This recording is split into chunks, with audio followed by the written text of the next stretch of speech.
ultimately.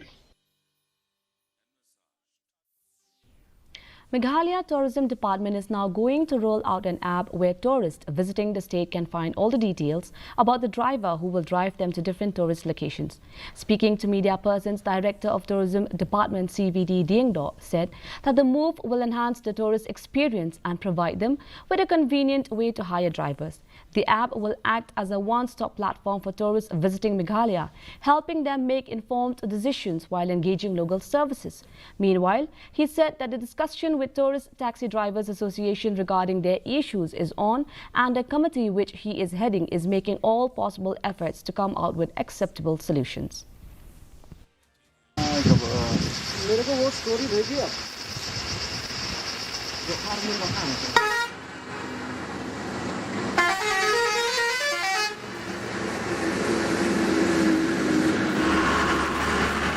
The government come up with an app where the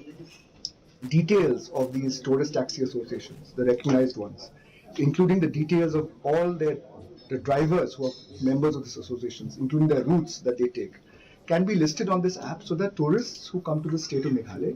can go to a Meghalaya tourism government app and get all these details, and that will help our taxi drivers to publicize their services and also enhance their capacity so that better services are given to tourists who visit the state of Meghalaya.